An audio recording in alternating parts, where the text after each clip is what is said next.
और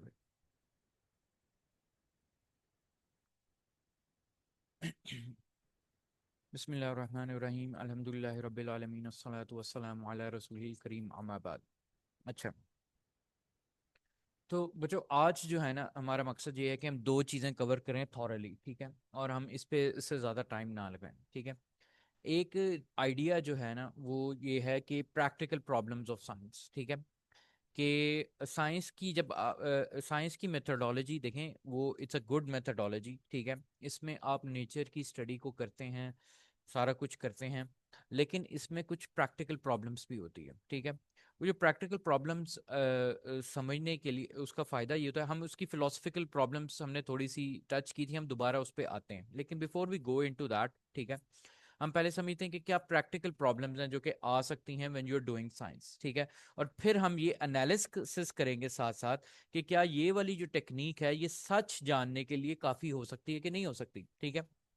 अच्छा, तो ये जो पहला पार्ट है ना इसमें कवर करने, इसमें आपने आपने अगर कोई चीज़ नहीं समझ आई ना तो डजेंट मैटर, ठीक है, हम उसको आगे उसको आगे मूव ऑन करेंगे। लेकिन ये मैं आपको थोड़ा सा जो जो भी साइंस से वाकिफ़ है उसको इस चीज़ की समझ भी आ जाएगी, कोई मसला नहीं होगा इतना इंशाल्लाह।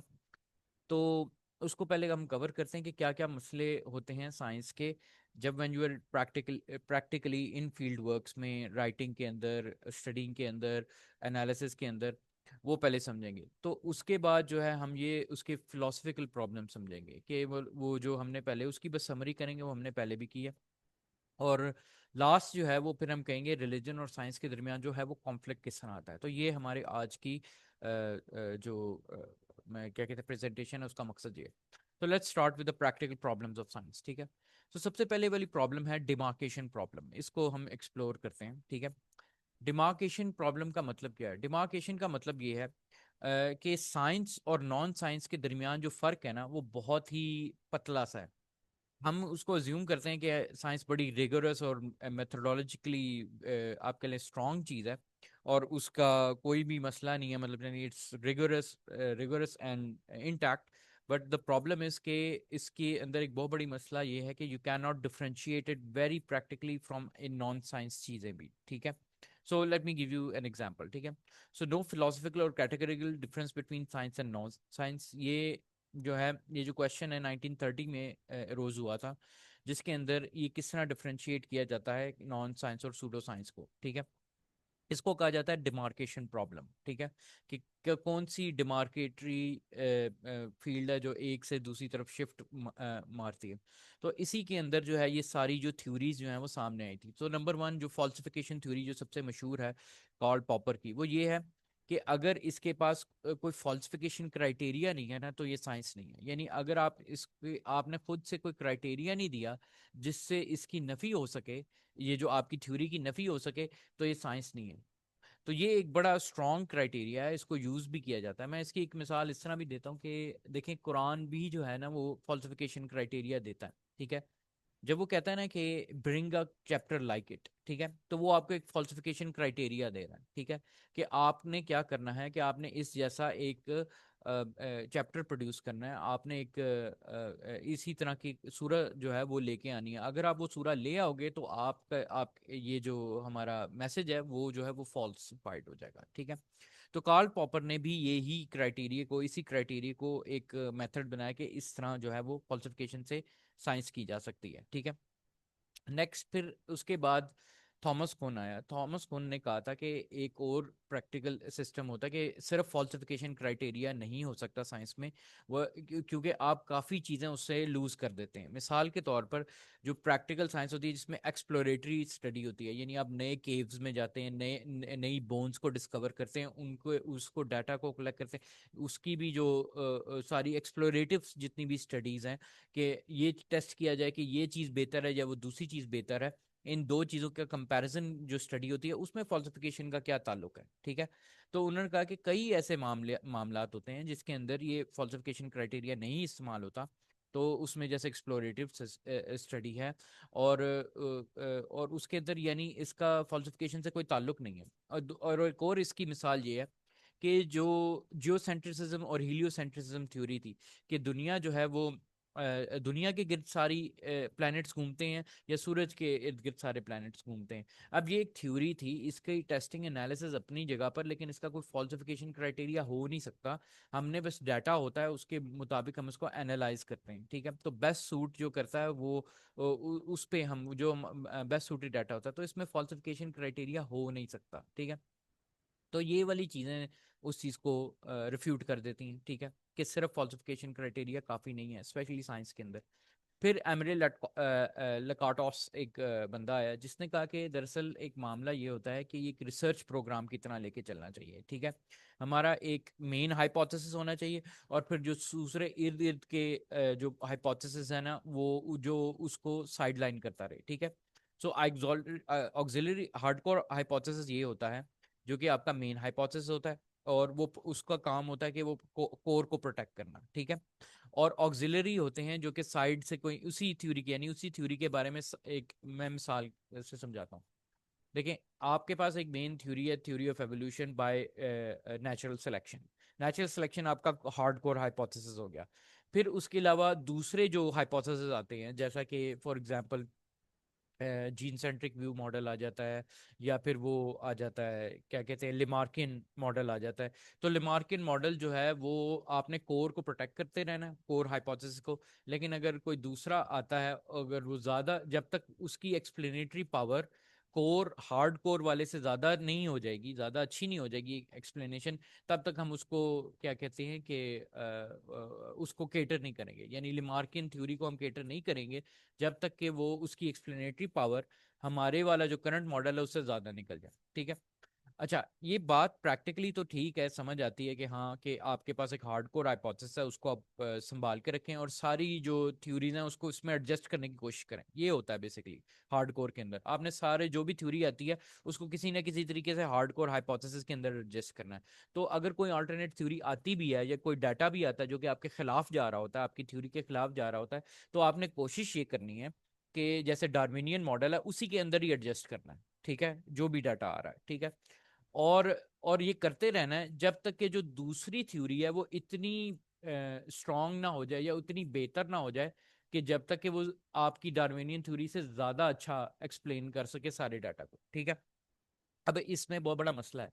इसमें मसला ये है कि जब आप हार्डकोर थ्योरी को, हार्डकोर हाइपोथेसिस को प्रोटेक्ट करने पे सारी मेहनत लगा रहे हो और ऑक्सिलरी हाइपोथेसिस को साइडलाइन करी जा रहे हो, तो अगर इतनी मेहनत हो रही है डाटा को एक ही चीज में एडजस्ट करने की, बल्कि दूसरी चीज में एडजस्ट करने के ऊपर मेहनत ही नहीं हो रही, ठीक है, या आप करने नहीं दे रहे, तो फिर इसका मतलब इस ये मतलब नहीं है कि आपका जो हार्डकोर हाइपोथेसिस है वो ज्यादा स्ट्रांग है, ठीक है।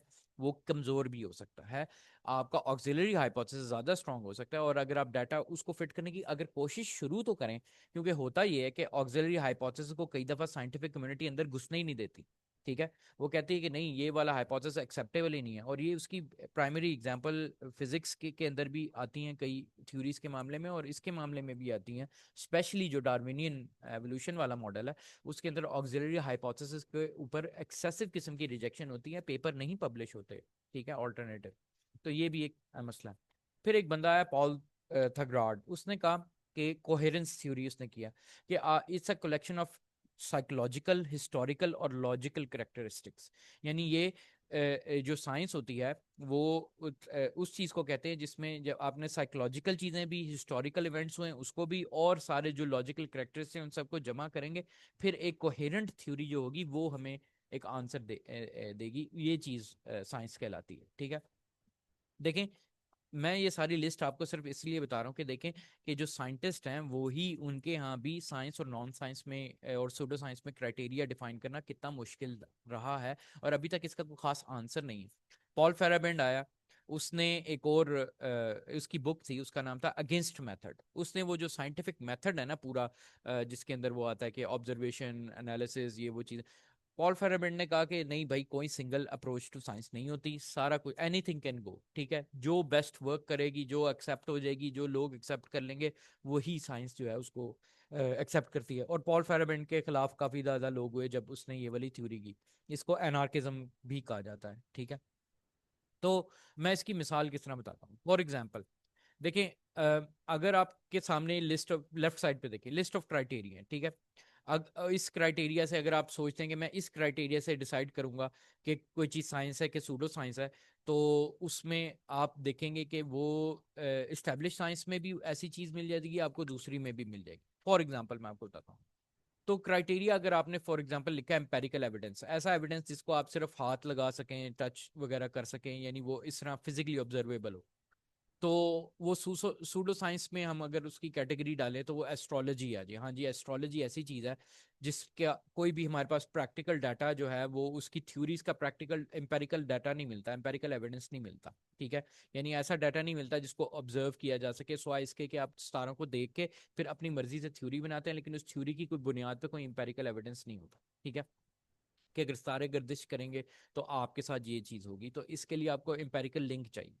अब मसला ये है कि स्ट्रिंग थ्योरी भी जो है काफ़ी हद तक उसमें एम्पेरिकल एविडेंस की कमी है। हमारे पास स्ट्रिंग की हमारे पास कोई मतलब यानी हमारे पास ऑब्जर्वेबल डाटा नहीं एग्जिस्ट करता। तो यानी स्टैब्लिश साइंस के अंदर भी हम ऐसी थ्योरीज पहले प्रेजेंट करते हैं जिसका हमारे पास एम्पेरिकल एविडेंस नहीं होता, लेकिन बाद में वो फिर प्रूव या डिसप्रूव होती है। ठीक है ना, तो इस वजह से हम ये भी यानी वी कैन नॉट कंफर्म दे, ये नहीं कर सकते कि सिर्फ एम्पेरिकल एविडेंस ही क्राइटेरिया होगा साइंस और नॉन साइंस के दरमियान में। दूसरा, फॉल्सिफिकेशन थ्योरी। अगर कहते हैं कि भाई खुदा ने चीज़ें बनाई, ये इसको आप फॉल्स नहीं कर सकते, इस थ्योरी को फॉल्स नहीं कर सकते, ये अगर कोई बंदा कह दे कि खुदा ने इस दुनिया को बनाया, तो चूंकि इस पे फॉल्सिफिकेबिलिटी क्राइटेरिया नहीं बैठ सकता, तो इस वजह से जो है हम इसको साइंस नहीं कहेंगे। ठीक है, ये सूडो साइंस में शुमार होगा। लेकिन मसला ये है कि हमारे यहाँ भी एक थ्योरी साइंस एस्टेब्लिश साइंस में भी एक थ्योरी है जिसको कहते हैं मल्टीवर्स थ्योरी। ठीक है, इसको भी एज सच फॉल्सिफाई नहीं किया जा सकता, क्योंकि ये थ्योरी है जिसकी बुनियाद पर डाटा को एडजस्ट किया जा रहा है। ठीक है, पहले आपने थ्योरी सोची है, उसके ऊपर आप डाटा को एडजस्ट कर रहे हैं। आप इस एग्जैक्ट थ्योरी को के लिए कोई क्राइटेरिया नहीं बनाया हुआ कि इसको किस तरह फॉल्सिफाई किया जा सके। ठीक है, उसमें भी यही है, डाटा जिस तरह भी है बिठा लो, सेट कर लो। ठीक है, तो ये चीजें इसमें।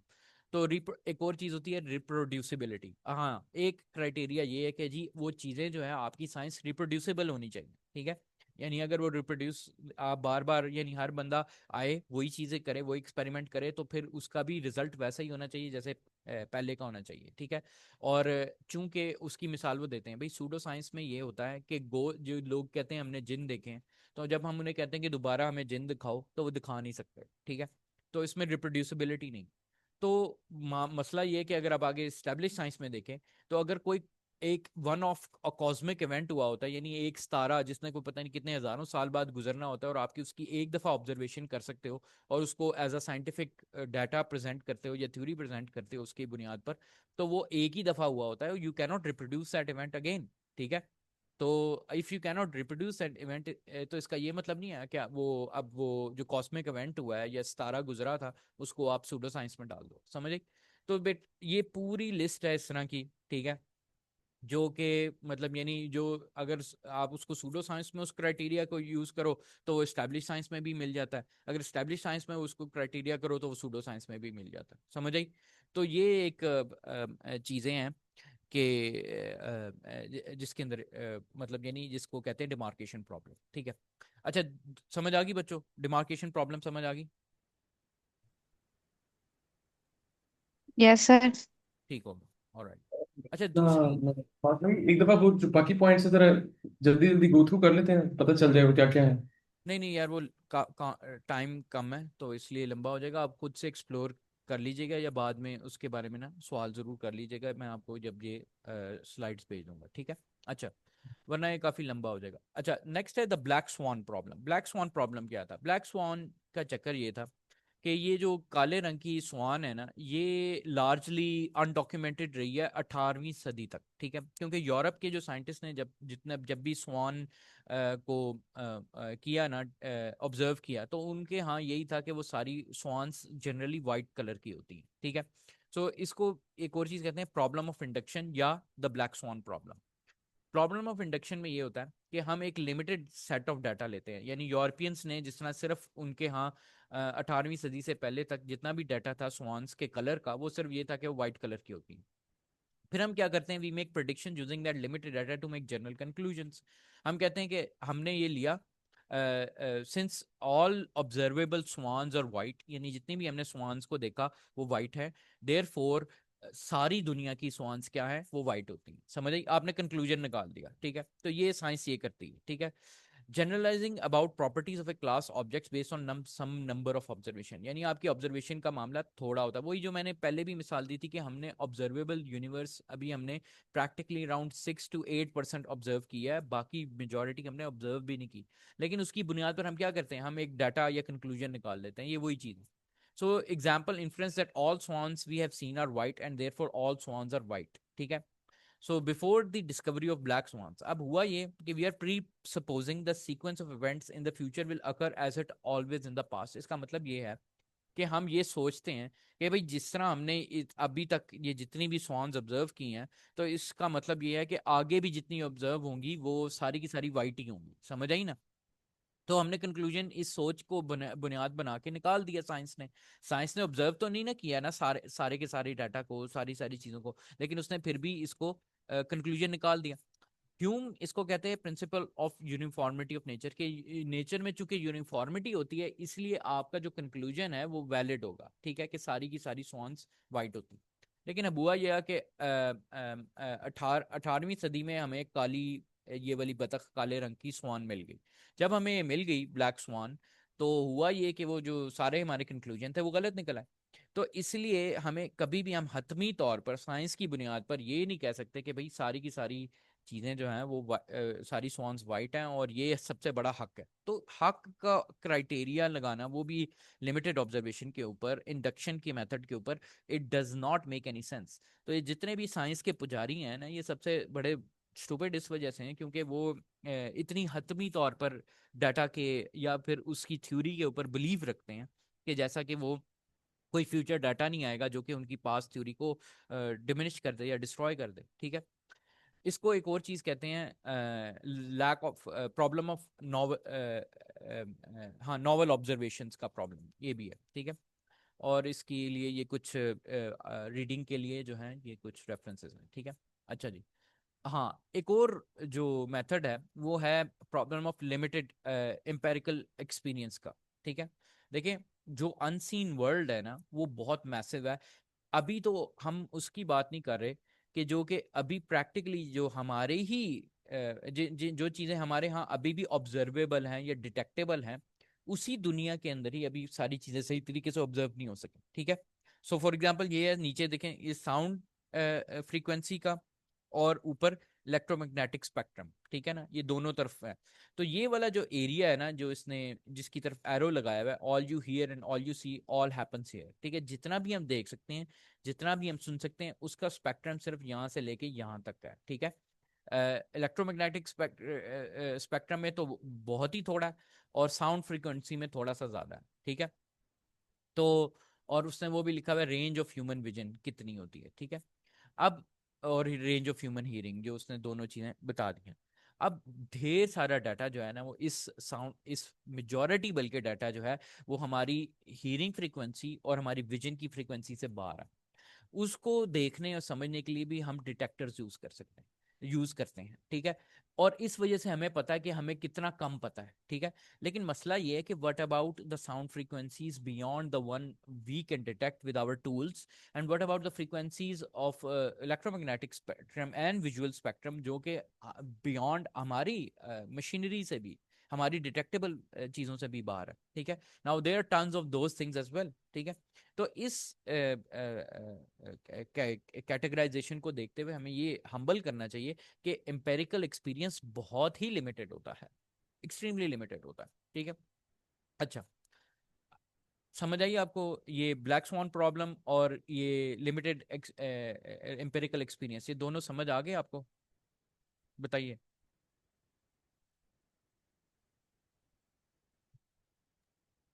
हाँ ना, कुछ कर दें बच्चों। जी। चलो ठीक है, आगे चलते हैं।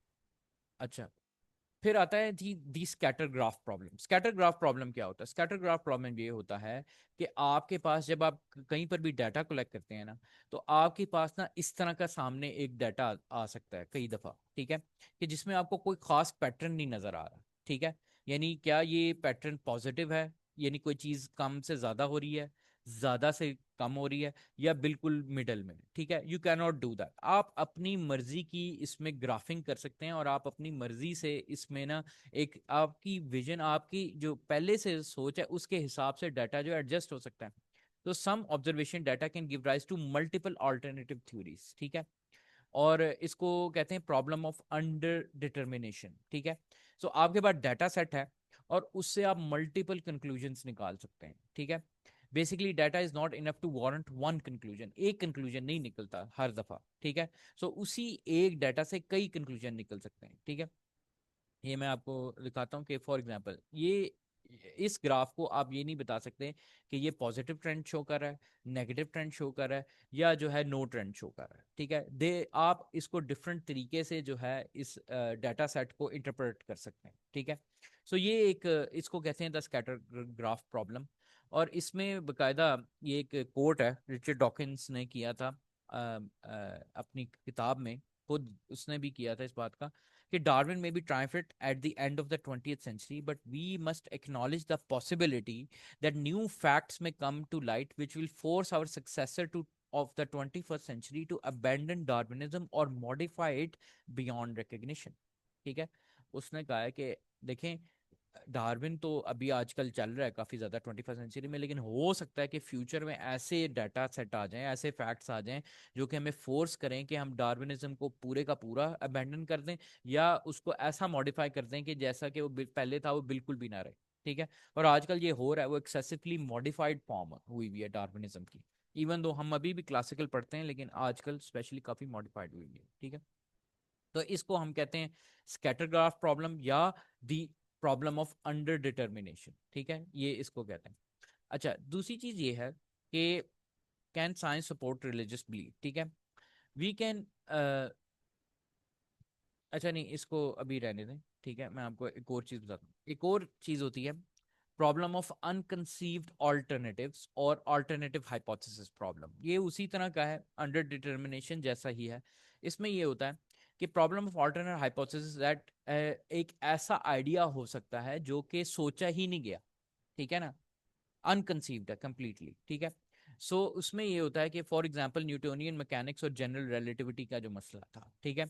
इसने कहा कि न्यूटोनियन मैकेनिक्स ने एक एक्यूरेट प्रिडिक्शंस तो दी, ठीक है, लेकिन इसका मतलब यानी अगर वो यानी उसने काम तो फिर भी किया, ठीक है, लेकिन इसका ये मतलब नहीं है कि हमने जो उसके बारे में सोचा था कि चीजें इस तरह काम करती हैं, इस तरह चली, वो दुरुस्त हो, ठीक है। जब ग्रेविटी जब जनरल रिलेटिविटी आई तो ग्रेविटी जो है वो पुलिंग फोर्स की बजाय एक पुशिंग फोर्स कंसिडर होना शुरू होगी। मास की डेफिनेशन चेंज होगी, ठीक है।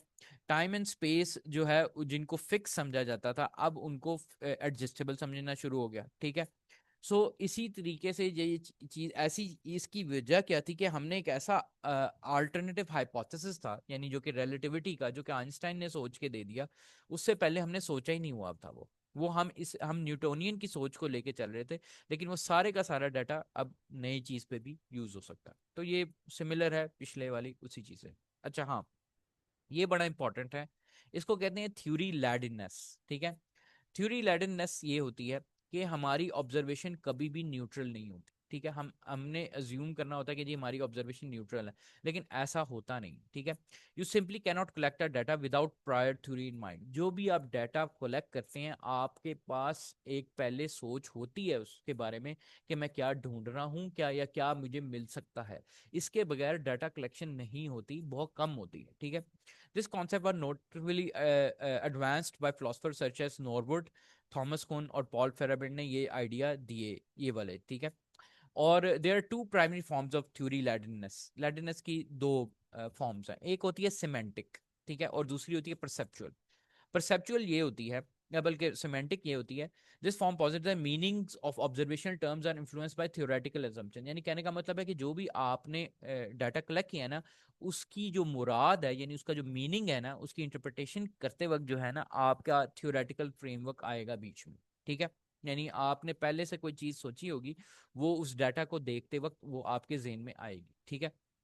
दूसरी होती है परसेप्चुअल थ्योरी लैडनेस। इसका मतलब ये होता है कि इसमें ये है कि this theory that held by the investigator effect of their perceptual experiences, it suggest that one sees और interprets can be directly influenced by knowledge और एक्सपेक्टेशन। इसका मतलब ये है कि जो समटाइम्स ये होता है कि आप एक चीज की तरफ देख रहे होते हैं, आप की जो पहले से थ्योरी होती है ना, जो अंडरस्टैंडिंग होती है, वो आपको वही चीज दिखाती है जो आप देखना चाह रहे होते हैं, जो पैटर्न देखना चाह रहे होते हैं आप वही देख रहे होते हैं। तो ये सिमिलर है स्कैटर ग्राफ प्रॉब्लम वाला जो इशू है उससे, ठीक है ना। An illustrative example of theory ladenness is found in psychological experiments, ठीक है। वो उसमें ये है कि expert for instance students who believe a heavier ball will fall faster may report biased observations supporting this theory even when empirical evidence contradicts it। अच्छा, अब ये होता है कि कई दफा उनके सामने स्क्रीन रखी गई और उसमें ना उनको बताया कि एक बड़ी बॉल दिखाएगी, एक छोटी बॉल दिखाएगी, और तो उसमें ये होता है कि उसका मास नहीं बताया गया। लेकिन होता ये है कि जब वो फॉलिंग उसकी थियरी की, तो आपने पहले से ही वो सोच लिया, वो करीब करीब होते हैं, लेकिन आप वो करीब करीब फॉल कर रहे होते हैं, लेकिन उसके बावजूद जो वो खुद जानबूझ के उन्होंने दिखाया कि जो लाइटर है वो पहले गिरती है, लेकिन इसके बावजूद लोगों ने, मेजोरिटी ने क्या रिपोर्ट किया कि जो मोटी और हैवियर दिखने वाली बॉल है वो ही पहले गिरी है, ठीक है। सो ये चीज जो है ये इसके कई साइकोलॉजिकल एक्सपेरिमेंट्स हुए हैं जो ये चीज को प्रूव करते हैं कि परसेप्चुअल थ्योरी भी और सेमेंटिक थ्योरी दोनों जो है वो वर्क होती हैं आपकी ऑब्जर्वेशन के अंदर, ठीक है। सो बेसिकली समरी नीचे है, every time you look at the data with the theory in mind it might confirm itself every time। यानी अगर आप पहले से कुछ थ्योरी सोच के बैठ के डाटा को देखने बैठे हैं, तो हो सकता है कि वो हर दफा आपकी की थ्योरी कंफर्म हो और कोई दूसरी थ्योरी आपको नजर ही ना आए, ठीक है। तो ये चीज है।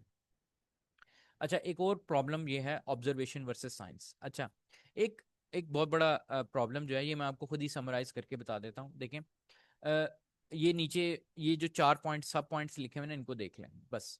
इसमें ये है कि देखें, हमारे पास कई दफा हम कहते हैं कि साइंस की एक बहुत बड़ा क्लेम क्या है कि साइंस जो है ना वो सबके लिए है, हर बंदा उठ के जो है ना उसको उसमें ऑब्जर्वेशन कर सकता है, ठीक है। और चूंकि ये ऑब्जर्वेबल होती है और सबके लिए होती है, तो सारे बंदे जो है ना इसको लेके वेरीफाई या कंफर्म या डिनाई कर सकते हैं। लेकिन प्रैक्टिकली ऐसा होता नहीं है, ठीक है। उसकी वजह ये कि देखें, कई जो ऑब्जर्वेशन हैं वो रिक्वायर करती हैं काफ़ी सोफिस्टिकेशन की टेक्नोलॉजीज, काफ़ी एडवांस टेक्नोलॉजीज, जैसे एडवांस टेलीस्कोप्स हैं, हार्डन कोलाइडर है, और वो सिर्फ और सिर्फ स्पेशल लोगों को उसका एक्सेस है, हर एक को बंदा नहीं है, या कोई भी एमी बंदा आके उठ के इन टूल्स को यूज नहीं कर सकता। उसके लिए सिर्फ एक्सपर्ट और सिंगुलर कुछ बंदे हैं, चंद बंदे हैं जिनको वो एक्सेस होता सकता है उन डाटा का। दूसरा एक और चीज होती है, ये बुक भी इसमें मेंशन की है, जिसमें कहते हैं कि आपका जो एक्सपीरियंस है ना वो भी आपको ऐसी चीजें दिखाता है जो कि नहीं जो आम बंदे को नहीं दिखा सकता। फॉर एग्जाम्पल, जब आप वो कहते हैं कि स्पेशली आर्कियोलॉजी में, आर्कियोलॉजी कह रहा हूँ सॉरी, ये जो पेलियो बायोलॉजी जिसके अंदर आप बोन्स को ऑब्जर्व करते हैं, डायनासोर की बोन्स वगैरह को देखते हैं, तो कहते हैं कि आप बहुत ही जो जो एक नया बंदा फ्रेश ग्रेजुएट होता है ना, वो जब बोन्स को ऑब्जर्व कर रहा होगा या उसके अंदर चीजें ढूंढ रहा होगा, ये कोई मार्किंग आगे पीछे ढूंढ रहा होगा, वो समटाइम्स कई डिटेल्स को मिस करेगा, ठीक है। और जो लेकिन जो एक्सपर्ट बंदा होगा जिसने सालों उस गुजारे होंगे उस फील्ड के अंदर, वो फाइनर डिटेल्स को भी ऑब्जर्व कर सकता है, वो ये भी देख सकता है कि मसला क्या है। ये सेम केस डॉक्टरों के मामले में होता है कि जो एक्सपर्ट डॉक्टर होता है उसका एक्सपीरियंस इतना होता है कि वो कई दफा देख के बता सकते हैं मसला क्या है, और वो इसलिए बता सकता है क्योंकि उसकी जो ईयर्स ऑफ प्रैक्टिस है ना वो उसको एक ऐसी डिटेल्स शो कर सकती हैं जो कि आम नए ग्रेजुएट वो नहीं देख सकता, ठीक है। सो सेम चीज जो है ये इसको शो करती है कि साइंस के अंदर ये प्रैक्टिकल एक्सपीरियंस बड़ा मैटर करता है उसी तरीके से। और वो आप एक नॉवल ऑब्जर्वेशंस जो वो ऐसी डिटेल्स जो हैं नोटिस ही तब करेंगे जब तक आपने उस वो एक्सपीरियंस से ना गुजरे हो, ठीक है। सो ये चीज़ बड़ी इंपॉर्टेंट है, ठीक है। और दूसरी लोग ये कहते हैं कि इसलिए ये भी समझें कि ऑब्जर्वेशन और साइंस में फ़र्क होता है, ठीक है। Observation is not the same as science. अच्छा बच्चों, मैं ज़रा ये बंद कर रहा हूँ, वो 9 मिनट क्रॉस हो गए। So let's rejoin with another link, ठीक है।